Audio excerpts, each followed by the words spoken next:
The sound of his laughter echoed off the mahogany walls of the Superior Court of Connecticut. It wasn't a nervous chuckle. It was a loud, arrogant guffaw that made the stenographer flinch. Damian Sterling, the city's most ruthless real estate mogul, looked at his wife, Axel, standing alone at the defendant's table, and laughed in her face. He had the most expensive legal team money could buy. She had a stack of handwritten notes and a trembling hand. Everyone expected a slaughter. But when Axel finally opened her mouth to speak, the laughter died instantly. What she revealed in the next 10 minutes didn't just silence the room. It made the entire court gasp. This is the story of how the underdog bit back. In the high society circles of Greenwich, Connecticut, Damian and Axel Sterling were the couple everyone watched, but for very different reasons. Damian was the sun around which their social solar system revolved, loud, charismatic, and aggressively successful. At 45, he was the CEO of Sterling and Associates, a commercial real estate firm that had reshaped the skyline of Hartford and was currently breaking ground on a contentious luxury high-rise project in Stamford. He was a man who sucked the oxygen out of every room he entered, leaving very little for anyone else. Axel, on the other hand, was the moon, pale, quiet, reflecting only his light. To the outside world, she was the quintessential trophy wife, though she lacked the predatory edge that title usually implied. She was 38, a former elementary school art teacher who had retired upon their marriage 15 years ago at Damian's insistence. She was always perfectly dressed in muted pastels, her hair always done in a soft chignon, standing exactly half a step behind Damian at charity galas and board dinners. "She's a sweet thing," Damian would often say to his business partners, clutching a scotch in one hand and draping a heavy arm around Axel's shoulders. "Great with the house. Terrible head for business, though. Tried to explain amortization to her once, and she asked if it was a type of flower." The men would laugh. Damian would squeeze her shoulder a little too hard. Axel would offer a tight, practiced smile and sip her sparkling water. But the reality, inside the sprawling Georgian estate on Lake Avenue, was far darker than the polished exterior. Damian wasn't just dismissive, he was systematically eroding Axel's existence. He controlled every cent. Axel had a credit card, but every purchase over $50 triggered a notification on Damian's phone, often followed by a text demanding justification. She had no access to their bank accounts, no knowledge of their investments, and no car title in her name. The breaking point didn't come with a shout, but with a whisper. It was a Tuesday in November. Axel had returned early from a charity luncheon because of a migraine. The house was quiet, the staff usually gone until the evening shift. As she walked past Damian's home office, she heard his voice. He was supposed to be in the city. "Don't worry about her, Julian," Damian was saying, his voice dripping with amusement. "She's not going to fight. She doesn't have the spine for it. I've conditioned her to be afraid of her own shadow. We offer her the guest cottage and a monthly stipend of $2,000, and she'll take it. She has to. She has literally nowhere else to go." Axel froze. Julian. That would be Julian Thorne, the divorce attorney known in New York legal circles as the Butcher. "What about the Cayman accounts?" Julian's voice came through the speakerphone, tinny but clear. "Buried," Damian scoffed. "Under 3 shell companies. She thinks my net worth is maybe $5 million. She has no idea it's closer to 80. Just draw up the papers, Julian. I want her out by Christmas so Jessica can move in before New Year's." Jessica, his 24-year-old personal assistant, the one who always looked at Axel with a mixture of pity and disdain. Axel didn't barge in. She didn't scream. She didn't confront him. The old Axel might have collapsed, crying, begging him not to leave her. but something in the cold, calculated way he spoke about conditioning. Her snapped a tether deep inside her chest. The fear that had ruled her life for 15 years evaporated, replaced by a cold, hard clarity. She retreated silently down the hall, went to the master bedroom, and sat on the edge of the bed. She looked at the family photos on the vanity, images of a smiling, submissive woman she hardly recognized. She thinks my net worth is $5 million. Damien had made one critical error.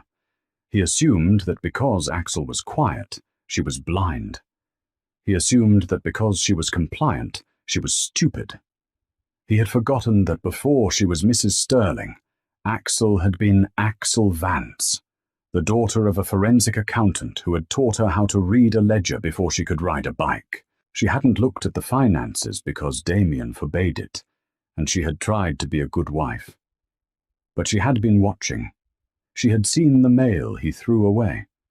She had noted the late-night phone calls, and for the last 6 months, ever since she noticed the smell of a perfume that wasn't hers on his jackets, she had been keeping a journal. Axel stood up and walked to the closet. She didn't pack a bag. She reached to the very back of the top shelf, behind a stack of cashmere sweaters, and pulled out a dusty, leather-bound portfolio. It contained her old sketches. Yes, but underneath those was something else. A degree she had never used. A Juris Doctor from Yale Law School. She had passed the bar 15 years ago, 2 weeks before their wedding. Damien had laughed when she got the results.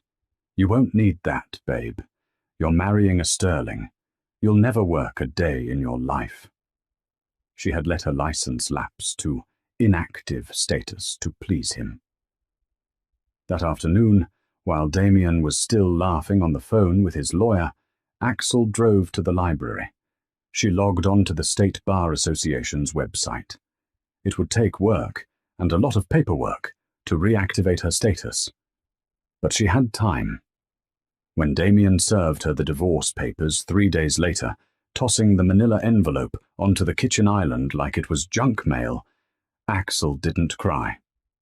She just picked it up. "Read it over," Damien said, not even looking up from his phone. Julian drew it up. "It's generous. Sign it, and we can keep this civil." Axel looked at the document. Irreconcilable differences. A settlement of $2,500 a month for 3 years. No claim to the marital home. No claim to the business assets. "I'll think about it," Axel said softly. Damien smirked. "Don't think too hard, sweetie. You might hurt yourself." The months leading up to the trial were a masterclass in psychological warfare. Damien moved Jessica into a condo downtown, but he made sure Axel knew about it. He cut off her credit cards, leaving her with only the cash she had squirreled away in a coffee tin in the pantry. About $400. He expected her to crumble. He expected her to come crawling to his office, begging for the settlement. When she didn't, he grew annoyed. "She's stalling," Damien complained to Julian Thorne during a lunch at the Capitol Grill. "It's been 3 months. Why hasn't she signed?" Julian Thorne was a man who looked like he had been carved out of granite and dressed in Italian silk. He swirled his wine. "She likely found some strip mall lawyer who's telling her she can get more. Don't worry. We'll bury them in motions until they run out of money." "Who is representing her?" "I don't know," Damien admitted. "I haven't received any notice of representation." "Odd," Thorne mused. "Maybe she's just in denial. We'll force a court date. That will wake her up." The court date was set for early April at the Stamford Superior Court. Judge Arthur Pendleton was presiding. This was bad news for any underdog. Judge Pendleton was known as Artie the Axe. He was an old-school conservative who valued efficiency over emotion and had a well-known bias towards the primary earner in divorce cases. He and Damien belonged to the same golf club. On the morning of the hearing, the courtroom was packed, Damien Sterling's divorce was high-profile gossip. Reporters from the Stamford Advocate and a few freelancers for the New York Post were in the back row. Damien arrived with an entourage. Julian Thorne walked beside him, flanked by 3 junior associates carrying boxes of files. They looked like a battalion marching to war. Damien wore a bespoke navy suit, a Rolex that cost more than most cars, and an expression of bored confidence. They took their seats at the plaintiff's table, spreading out their documents, laptops, and legal pads. They dominated the room. Then the heavy oak doors opened, and Axel walked in. The room went quiet, but not out of awe, out of confusion. She was alone. She wore a simple, structured black suit that she had bought at a thrift store. Her hair was pulled back tightly. She carried no briefcase, no boxes of files, just a single, slender yellow notepad and a black pen. She walked to the defendant's table and sat down. Judge Pendleton entered, his robes billowing. All rise. After the formalities, Judge Pendleton peered over his spectacles at the defense table. He looked around the empty chairs next to Axel. "Mrs. Sterling," the judge boomed, his voice impatient. "Where is your counsel? We are scheduled to begin opening statements. If your attorney is late, I will not look kindly on it." Axel stood up. Her legs were shaking, but she locked her knees. She gripped the edge of the table until her knuckles turned white. "I have no counsel, Your Honor," she said. Her voice was quiet, but it didn't crack. A ripple of murmurs went through the gallery. Julian Thorne leaned over to Damien. "She's pro se, representing herself. This is going to be easier than I thought. She's saving us the trouble of destroying a lawyer." Judge Pendleton sighed, taking off his glasses and rubbing the bridge of his nose. "Mrs. Sterling, I strongly advise against representing yourself in a matter of this complexity. Mr. Sterling has substantial assets and a formidable legal team. You are putting yourself at a severe disadvantage."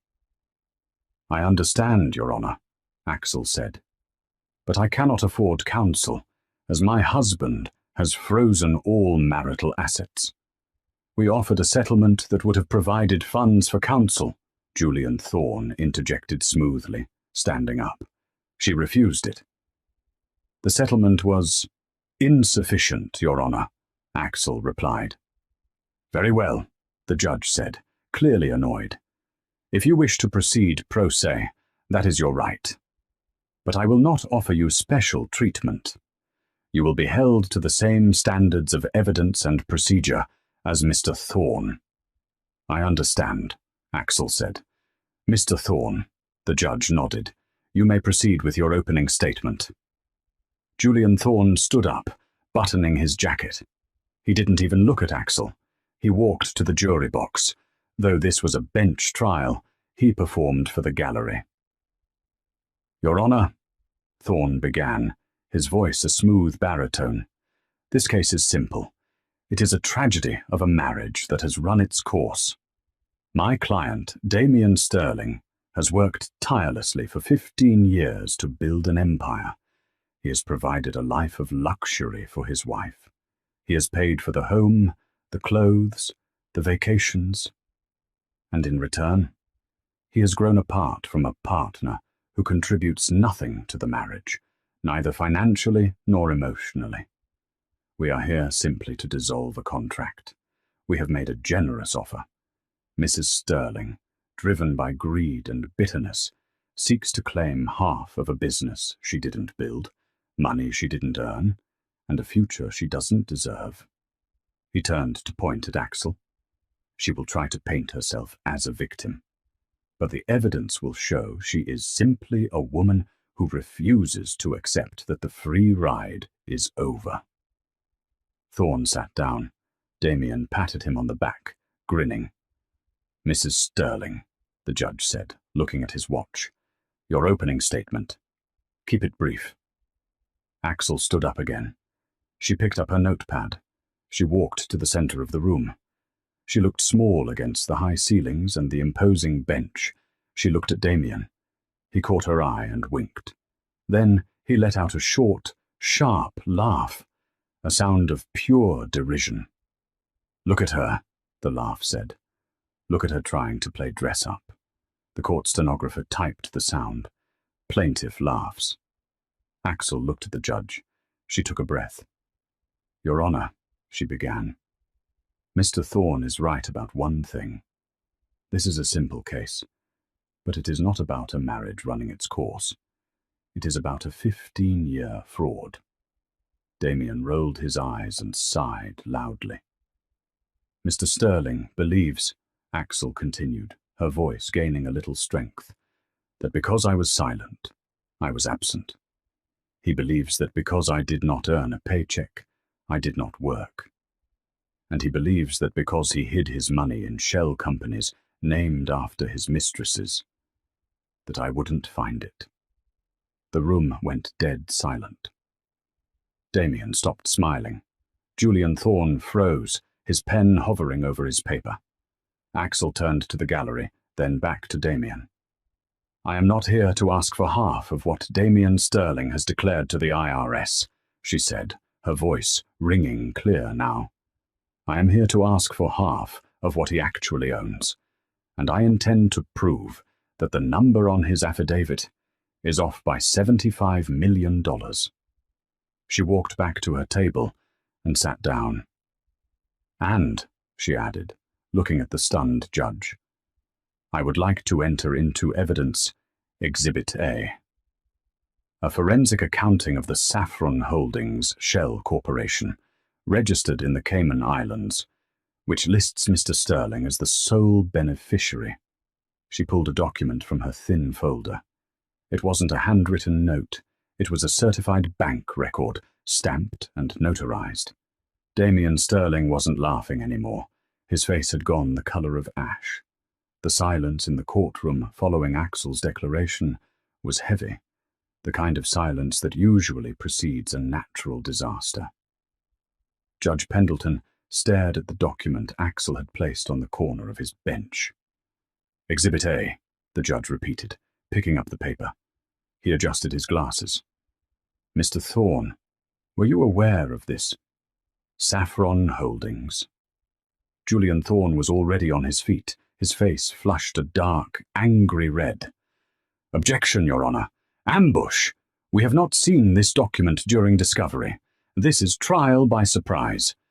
Furthermore, I question the authenticity of this record. It looks like a printout that could have been fabricated on a home computer." "It is a certified bank ledger from the Bank of Butterfield in Grand Cayman, Your Honor," Axel said calmly. She remained seated, her posture perfect. "If Mr. Thorne looks at the second page, he will see the notarization seal and the signature of the bank's compliance officer. As for discovery, I could not disclose it because Mr. Sterling swore under oath in his financial affidavit that this account didn't exist. I am introducing it now as impeachment evidence to prove perjury." The judge looked at Thorne, then at Damien. Damien was gripping the table, his knuckles white. He whispered furiously to Thorne. "The objection is overruled," Judge Pendleton said, his voice dropping an octave. He looked at Damien with a new expression. Suspicion. "Mr. Sterling, you are under oath. Do you deny the existence of this account?" Thorne jumped in. "My client asserts his Fifth Amendment right against self-incrimination regarding—" "This is a civil divorce trial, Mr. Thorne," the judge snapped, "not a criminal proceeding. If he pleads the Fifth, I am entitled to draw an adverse inference. That means I will assume the money exists and that he is hiding it." Thorne shut his mouth. He looked at Damien and gave a barely perceptible nod. "Deny it," the nod said. "Make her prove it." "Mr. Sterling," the judge asked again, "is this your account?" Damien stood up. He buttoned his jacket, trying to regain his composure. He flashed that charming, practiced smile, the one that had sold condos to billionaires. "Your Honor, my wife is creative. She was an art teacher, after all. I have never been to the Cayman Islands for banking purposes. This is a desperate fabrication. Axel stood up. I called the plaintiff, Damien Sterling, to the stand. Thorne looked ready to object again, but he had no grounds. Damien walked to the witness box, exuding arrogance. He sat down, crossed his legs, and looked at Axel with a look of pitying amusement. Go ahead, his eyes said. Try to catch me. Axel walked to the podium. She didn't look at her notes. Mr. Sterling, she began, you stated you have never been to the Cayman Islands for banking. Have you been there for leisure? I might have stopped there on a cruise years ago, Damien said vaguely. Is that so? Axel turned to the defense table and picked up a piece of paper. Exhibit B, flight logs from your private jet, tail number N4 MS, dated November 14th last year.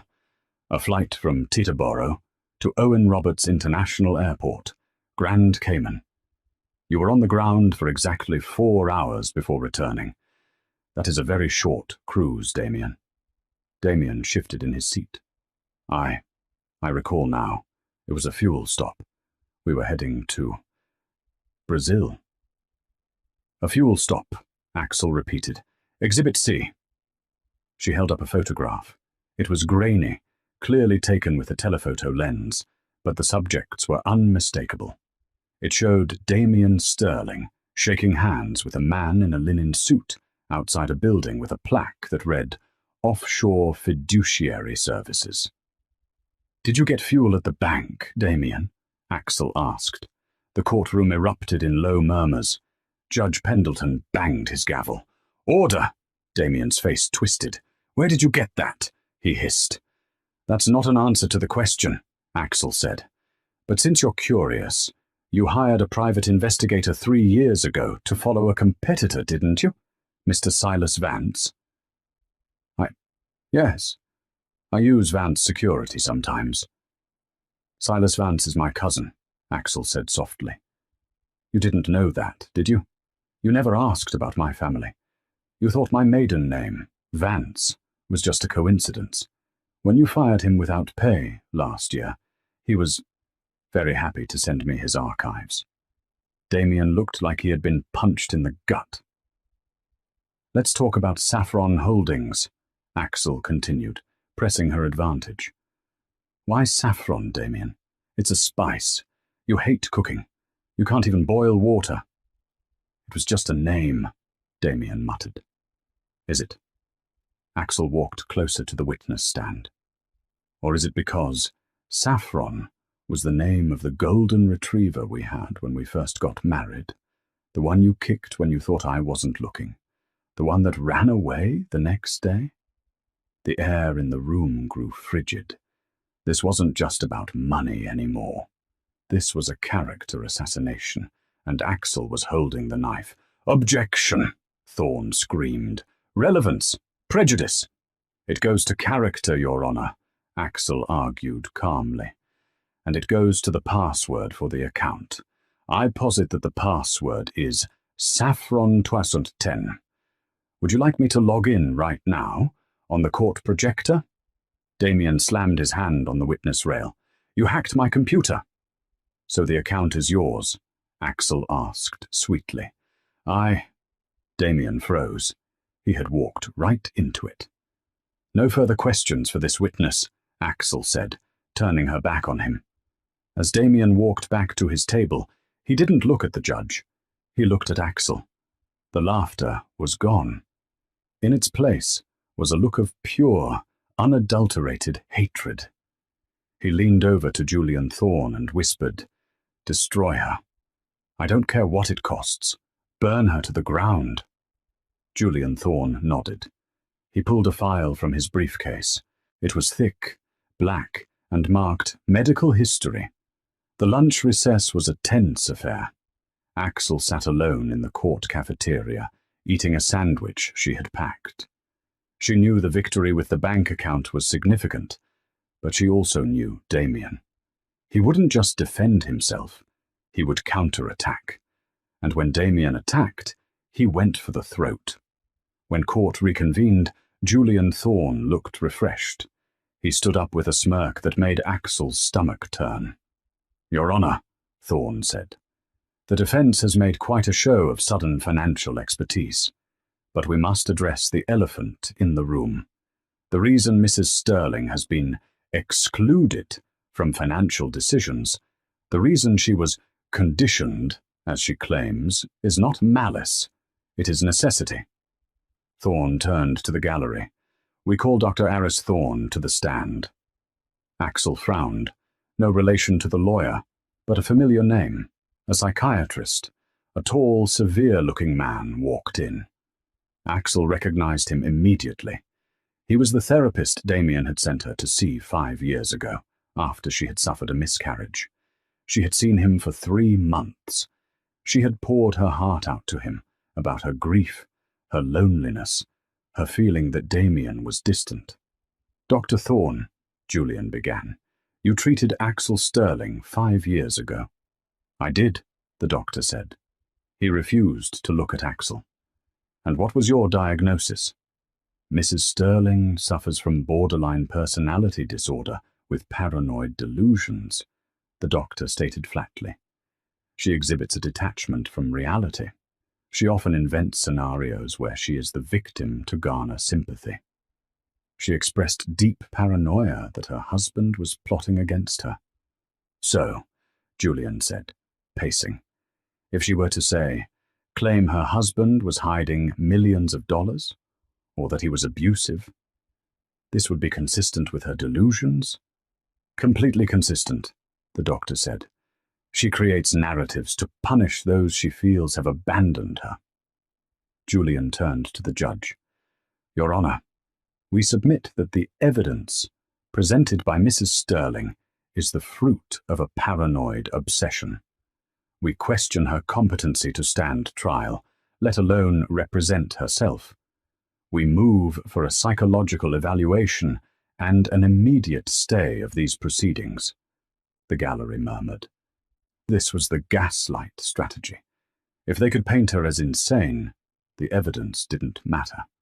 It was all fruit of the poisonous tree or the ramblings of a madwoman. Axel felt the blood drain from her face. She remembered those sessions. She remembered crying. She remembered trusting this man. "Your witness," Julian sneered at Axel. Axel stood up. Her hands were shaking again. She looked at the doctor. He looked smug. He was a paid gun, and he had just fired a shot that could end everything. She walked to the podium. She closed her eyes for a second, breathing in. "Focus, Axel. You prepared for this. You knew he would use the medical records." "Dr. Thorne," Axel said, "how much is my husband paying you for your testimony today?" "I am being compensated for my time at my standard hourly rate," the doctor sniffed. "Your standard rate is $400 an hour," Axel said. "Exhibit D." She held up a bank transfer record. "Can you explain why Sterling Development LLC transferred $50,000 into your personal account last Tuesday?" The doctor blinked. That is a retainer for future consultation." $50,000 for consultation? Axel raised an eyebrow. "That's a lot of hours, doctor. But let's talk about your diagnosis. You said I have borderline personality disorder." "Yes." "Did you prescribe medication?" I recommended therapy." "Did you prescribe medication?" she pressed. "No." "Isn't it standard practice to prescribe mood stabilizers for severe BPD?" "Every case is different." Axel picked up a blue folder. "Dr. Thorne, are you aware that recording a patient session without their consent is illegal in Connecticut?" The doctor stiffened. "I never recorded our sessions." "No," Axel said. "But I did." A collective gasp went through the room. Even the judge sat up straighter. "I recorded every session on my phone," Axel said, holding up an old iPhone. "Because I felt confused. I wanted to listen back, to understand what was wrong with me. And do you know what I found on those recordings, Doctor? She didn't wait for an answer. She turned to the judge. Your Honor, I would like to play a 30-second clip from our final session. Exhibit E. She pressed play and held the phone up to the microphone. The audio was clear. Axel's voice, sobbing. I just feel like he hates me, like I'm a burden. Dr. Thorne's voice. Axel, listen to me. Damien is a powerful man. He has needs you aren't meeting. You are depressed, yes, but you aren't crazy. You're just inconvenient. If you want my advice, stop asking questions. Take the pills I give you to sleep and let him be. It's not a disorder, Axel. It's your situation. You're married to a narcissist. But if I write that down, he'll stop paying the bill. The recording ended. The silence in the courtroom was absolute. It was the silence of a grave. Dr. Thorne looked like he was about to vomit. Julian Thorne had his head in his hands. You knew I wasn't sick, Axel whispered into the microphone. You knew I was being abused. And you took his money to tell me it was all in my head. You gaslit me for a paycheck. Your Honor, Julian Thorne shouted, jumping up. This is... Sit down, Mr. Thorne, Judge Pendleton roared. His face was purple with rage. He turned to the witness. Dr. Thorne, you will step down immediately, and you will not leave this building. I am having the bailiff escort you to a holding room until the district attorney can get here. Perjury and medical malpractice are things I take very seriously. As the bailiffs dragged the sputtering doctor away, Axel looked at Damien. He wasn't angry anymore. For the first time in 15 years, Damien Sterling looked terrified. But Axel wasn't done. She turned to the judge. Your Honor, that concludes my cross-examination. However, the plaintiff's attempt to use my mental health against me opens the door for me to call a character witness of my own. Someone who knows the intimate details of Mr. Sterling's life. Someone Mr. Thorne mentioned in his opening statement. She turned to the back of the courtroom. The heavy doors opened. I called Jessica Miller to the stand. Damien's head whipped around. Jessica, his mistress, the woman he was planning to move into the house next week. She walked down the aisle, but she wasn't wearing the designer clothes Damien bought her. She was wearing jeans and a sweater. She looked tired, she looked angry, and she was holding a thick stack of papers. Damien stood up. Jessica, what are you doing? She didn't look at him. She walked past him, the scent of her perfume trailing behind her, the same perfume Axel had smelled on Damien's jacket. She took the stand. Ms. Miller, Axel said gently, please state your relationship to the plaintiff. Jessica looked at Damien, her eyes cold. I was his personal assistant and his mistress. And she paused, her hand resting protectively on her stomach. And I am the mother of his unborn child. The courtroom gasped again, but the real twist was yet to come. And why are you testifying for me today, Jessica? Axel asked. Jessica pulled a piece of paper from her pocket. Because yesterday, while Damien was at pre-trial with his lawyers, I found an email on his iPad. He left it open on the kitchen counter. She handed the paper to the bailiff, who handed it to the judge. Read it, please, Axel said. Jessica's voice trembled. It's an email to Julian Thorne. It says, once the divorce is final and I get the house, we need to deal with Jessica. She's getting clingy. Set up the cleaner account.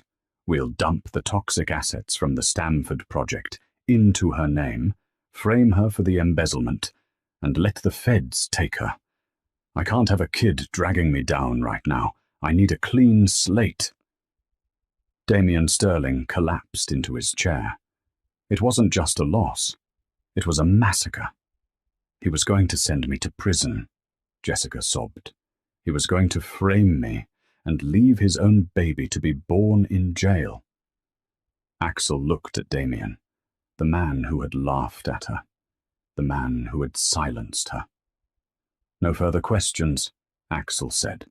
The email Jessica Miller had read aloud hung in the air like toxic smoke. Frame her for the embezzlement. I can't have a kid dragging me down. Damien Sterling sat slumped in his chair, staring at the mahogany table as if trying to will himself into another dimension. His lawyer, Julian Thorne, was furiously typing on his BlackBerry, sweat beading on his forehead. The shark had become the bait. Mr. Thorne, Judge Pendleton's voice was dangerously low. I suggest you put your phone away, unless you are calling a criminal defense attorney for yourself, in which case I will allow it. Thorne stood up, his usual smoothness replaced by a frantic, jerky energy. Your Honor, I move to withdraw as counsel immediately. I was not aware of my client's intentions to obstruct justice or frame a third party. I cannot ethically represent him. Sit down, Mr. Thorne, the judge barked. You are the captain of this ship, and you are not getting in a lifeboat while it's hitting the iceberg. We are finishing this trial. Today. The judge turned to Axel. Mrs. Sterling, in light of this explosive testimony, do you have further evidence regarding the toxic assets mentioned in the email? Axel nodded. She walked back to her table. She looked tired, but her eyes were burning with a fierce intensity. She picked up a heavy roll of documents, architectural blueprints. Exhibit F, Your Honor, Axel said, unrolling the blueprints on the clerk's desk. These are the structural plans for the Stamford high-rise project, the jewel of Sterling and Associates. Damien looked up. Those are proprietary. You can't show those. I can when they prove you are committing insurance fraud on a massive scale. Axel shot back. She pointed to a section of the blueprints marked with red ink. I found these in a safe in the basement. Damien thought I didn't know the combination. It was his birthday. Narcissists never use random numbers. She turned to the gallery, making sure the reporters in the back could hear. These plans show that the foundation of the high-rise is being built on a Class C wetland. The geological survey, which I have here, marked Exhibit G, explicitly states that the ground is unstable and cannot support a structure of 40 stories. It requires reinforced steel pilings that cost $10 million. She held up a financial ledger. But looking at the construction budget, there is no line item for steel pilings. Instead, there is a $10 million payment to a consulting firm called Apex Solutions. Axel looked at Julian Thorne. Mr. Thorne, isn't Apex Solutions the name of the LLC that owns your vacation home in the Hamptons? Thorne went pale. He opened his mouth, but no sound came out. He bribed the safety inspector, Axel said, her voice trembling with rage. He paid off the inspector through his lawyer to ignore the geological report. They are building a 40-story death trap. If that building goes up and people move in, it will collapse within 5 years. The courtroom was in an uproar. This wasn't just divorce drama anymore. This was a potential mass casualty event in the making. Damien stood up, his face red and veins bulging in his neck. You shut up! You don't know what you're talking about. It's business. It's how the world works. You're just a stupid art teacher. I am a mother, Axel shouted back, her voice cracking like a whip. And you were going to frame the mother of your unborn child for this? You were going to put Jessica in prison for embezzlement so that when the building collapsed, the investigation would point to her looting the safety budget. Damien lunged toward her. Bailiffs! Judge Pendleton screamed. 2 officers tackled Damien before he got within 5 feet of Axel, slamming him back into his chair. One more move, Mr. Sterling, the judge said, his voice shaking with anger. "And I will have you shackled to that table." Axel took a deep breath and smoothed her skirt. She looked at Jessica, who was weeping silently in the witness box. "I have one last piece of evidence regarding this fraud," Axel said quietly. "And this is the one that breaks my heart." She held up a single sheet of paper. It was a permit application for the Stamford project. "At the bottom of this fraudulent application," Axel said, "is a signature. It authorizes the use of substandard concrete." She held it up. The signature reads, "Axel Sterling." The room went quiet. "He forged my signature," Axel whispered. "He made me the fall guy. If I hadn't found these papers, if I hadn't fought back, I would be the one going to prison when that building fell." Damien was panting, his tie askew. "You can't prove I signed it. It's your name. It's your signature." "Actually," Axel said, a sad smile touching her lips, "I can prove it wasn't me." "How?" Damien sneered. "It looks exactly like your handwriting. I practiced it for you." He stopped himself, biting his tongue hard. "You practiced it," Axel nodded, "but you missed one detail. The date on this document is October 14th of last year." She turned to the judge. "On October 14th, I was in the hospital, Your Honor. I was having surgery on my right hand, my writing hand, to repair a tendon I severed while gardening. My arm was in a cast from fingertips to elbow. I couldn't hold a pen for 6 weeks."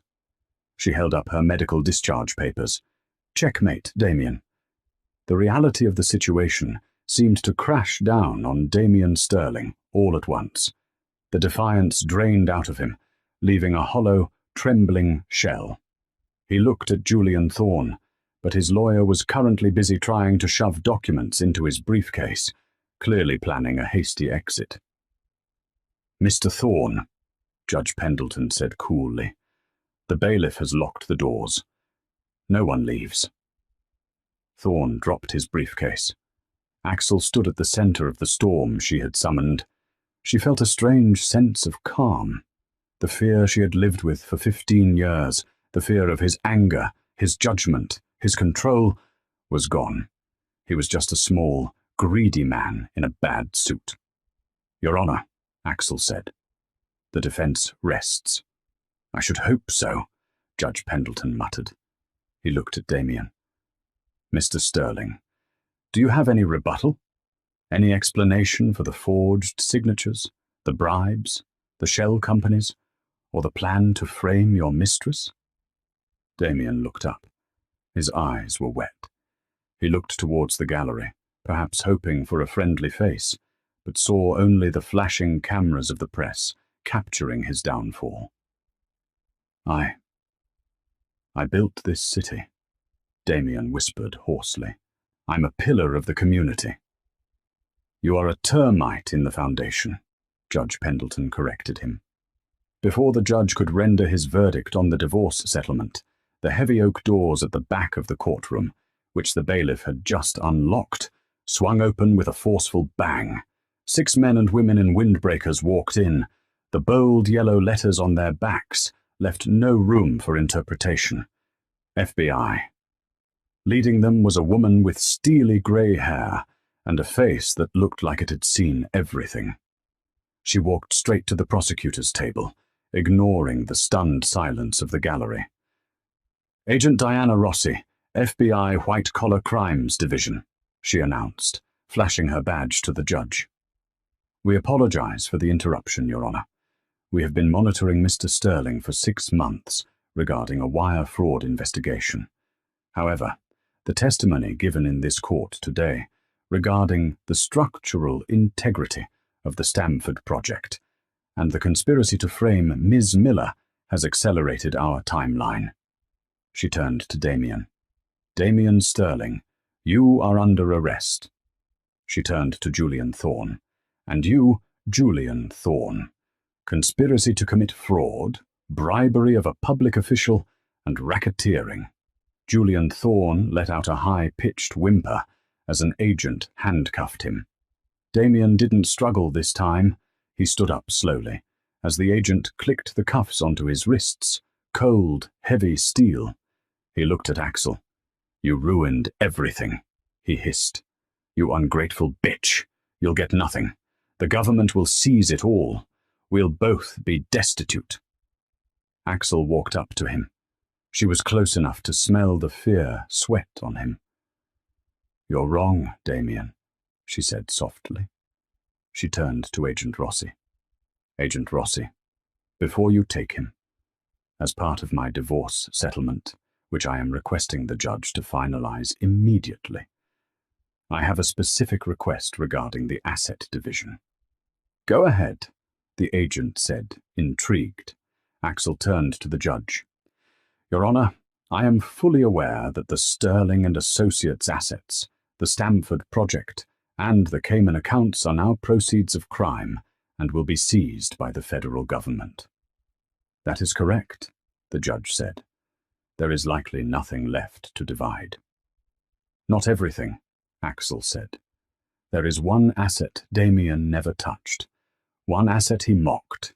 One asset he kept entirely in my name because he thought it was worthless." She pulled a deed from her folder. "The plot of land on the north side of town. The old mill property.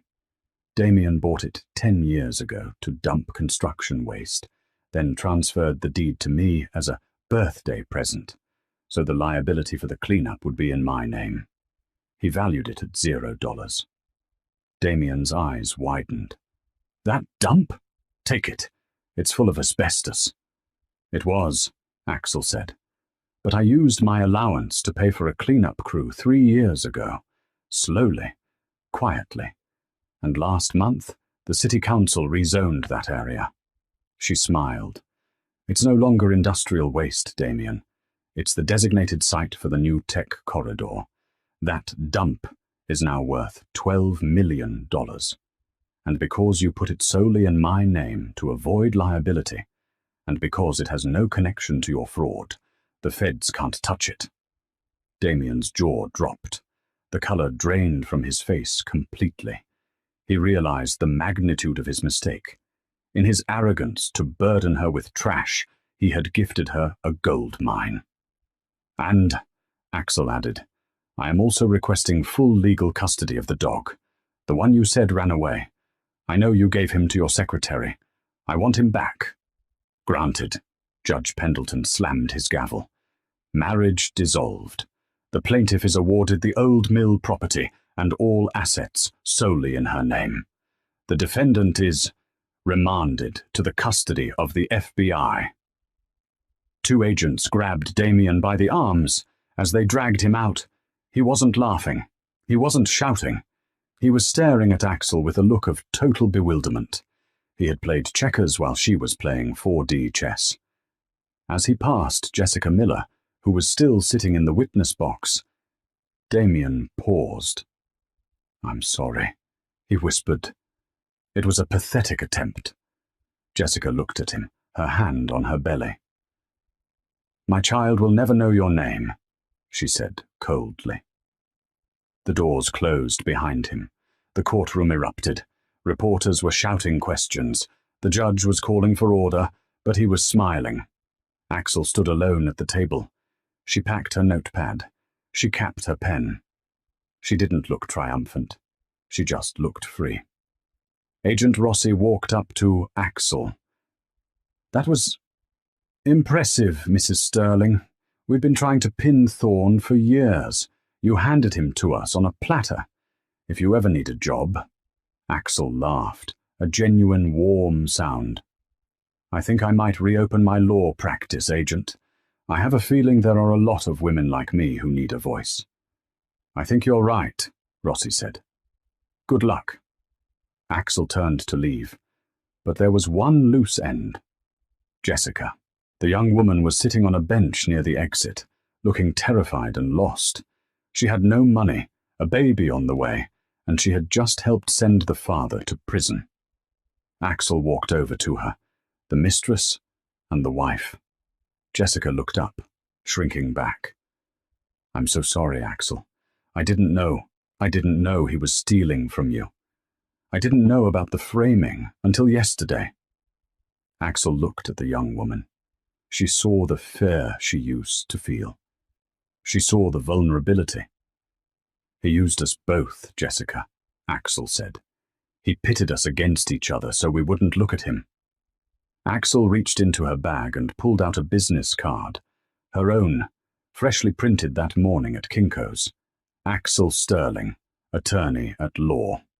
"You're going to need a lawyer," Axel said. "The feds will want to question you. You're going to need help with the baby, and you're going to need a place to stay." Jessica took the card, her hands shaking. I can't afford a lawyer." "Pro bono," Axel said. "On the house?" "Why?" Jessica asked, tears spilling over. "Why would you help me?" Axel looked back at the empty seat where Damien used to sit. "Because the best revenge," Axel said, "is proving him wrong about everything. He said we were weak. He said we were enemies. We're going to show him we're strong. Together." Axel offered her hand. Jessica took it. Together, they walked out of the courtroom and into the bright, blinding sunlight of the afternoon. 1 year later, the morning sun hit the glass facade of the newly constructed Vance Legal Center in North Stamford. It was a sleek, modern building, sitting right in the heart of what was now called the Innovation District, formerly the old mill dump site. Axel sat in her corner office, but she wasn't hiding behind the desk. She was sitting on the floor, reviewing a case file, while a 10-month-old baby boy crawled over her legs, drooling onto a briefing regarding a class-action lawsuit against a corrupt pharmaceutical company. "I think Leo agrees with the motion to dismiss," Axel laughed, picking up the baby. Jessica Miller walked in, carrying 2 lattes. She looked different. The heavy makeup and nervous energy were gone. She wore a smart blazer and glasses, looking every bit the paralegal she had become. She was studying for her LSATs at night. "The meeting with the city council is in 10 minutes, Jessica said, taking her son, Leo, from Axel. "They want to give you a key to the city for the pro bono work we did for the tenants of the collapsed slumlord building." "Tell them I'll be there," Axel said, standing up and brushing dog hair off her skirt. Her golden retriever, Barnaby, formerly lost, now very much found, was sleeping under her desk. "Oh," Jessica added, her face darkening slightly. "There's mail." She placed a plain white envelope on the desk. It had a stamp from FCI Danbury, a low-security federal correctional institution. Axel looked at the envelope. It was from inmate 784400054. Damien. For a moment, the old anxiety tried to flare up. But it was weak, a ghost of a feeling that no longer had power. She picked up the letter opener, a silver one she had bought with her own money, and slit the envelope. Inside was a single sheet of lined paper, written in frantic, scrawled handwriting. "Axel, I know you're angry, but you have to help me." Thorne turned on me. He gave them everything to cut a deal. They're adding 15 years to my sentence for the racketeering charges. I'm in here with animals, Axel. The food is inedible. The bed is a slab. I heard about the old mill sale. 12 million? You owe me half of that. I bought that land. I gave it to you. Technically, it was a marital asset. If you don't send me money for an appeal, I will sue you from in here. I still have connections. Don't think you've won. Be a good girl. Help me. And tell Jessica I want to see my son. Damien Axel read it twice. Then she started to laugh. It wasn't a bitter laugh. It wasn't a cruel laugh. It was a laugh of pure, unburdened freedom. It was the laugh of a woman who realized that the monster under her bed was just a pile of dirty laundry. "What does he say?" Jessica asked, bouncing Leo on her hip. "He says he wants money," Axel said, wiping a tear of mirth from her eye. and he thinks he still has connections. Axel walked over to the large flat-screen TV on the wall and turned on the local news. "Breaking news," the anchor announced. "The demolition of the unfinished Sterling high-rise began today.